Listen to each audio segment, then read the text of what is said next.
Friends, ఈ new ఇయర్కి అయితే ఈ 2025 ఫోటో ఎడిటింగ్ అయితే మీరు కూడా చేసుకోవచ్చు. చూడడానికి మంచిగా ఉంది కదా, కూల్గా. సో ఇది వచ్చి చాలా ఈజీ అనమాట.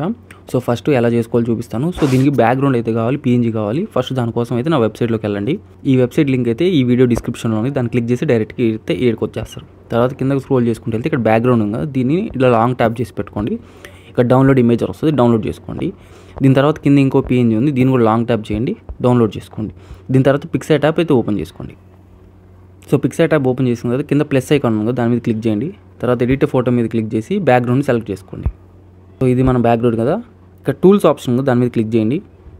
తర్వాత ఇక్కడ క్రాప్ మీద క్లిక్ చేయండి. ఇక్కడ మీకు పోర్ట్రేట్ అని కనిపిస్తుంది కదా కింద, దాని మీద క్లిక్ చేయండి. క్లిక్ చేసి టిక్ కొట్టేయండి. ఇప్పుడు ఇక్కడ యాడ్ ఫోటోకి వెళ్ళి మీ ఫోటోని అయితే సెలెక్ట్ చేసుకోండి. ఫోటో నేను ఆల్రెడీ బ్యాక్గ్రౌండ్ అరెస్ట్ చేశాను. అది ఎలా చేసుకోవాలంటే కింద రిమూవ్ BG ఉంది కదా, దాని మీద క్లిక్ చేసి బ్యాక్గ్రౌండ్ అయితే రిమూవ్ అయిపోద్ది. తర్వాత ఈ మోడల్ని వచ్చేసి కరెక్ట్గా ఇక్కడ మధ్యలో అయితే ఇలా అరేంజ్ చేసుకోండి మీకు నచ్చినట్టు.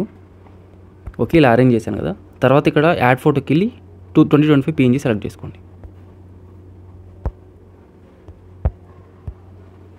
ఇది ఉంది కదా, దీన్ని ఇలా ఎక్స్టెండ్ చేసుకొని ఈ పైన పెట్టేసేయండి.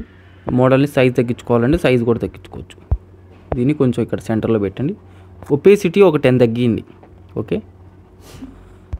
ఓకేనా. మధ్యలో ఇక్కడ అరేంజ్ చేస్తున్నా. తర్వాత టిక్ అయితే కొట్టండి.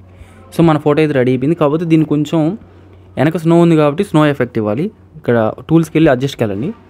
ఇక్కడ లాస్ట్లో టెంప్ అని ఉంది కదా, టెంప్ మీద క్లిక్ చేసి ఇటు సైడ్ మైనస్ చేయండి. దీన్ని ఒక -30 చేయండి, పర్ఫెక్ట్ ఉంటుంది. తర్వాత టిక్ కొట్టండి. చూడండి మన ఫోటో పర్ఫెక్ట్ అయిపోయింది.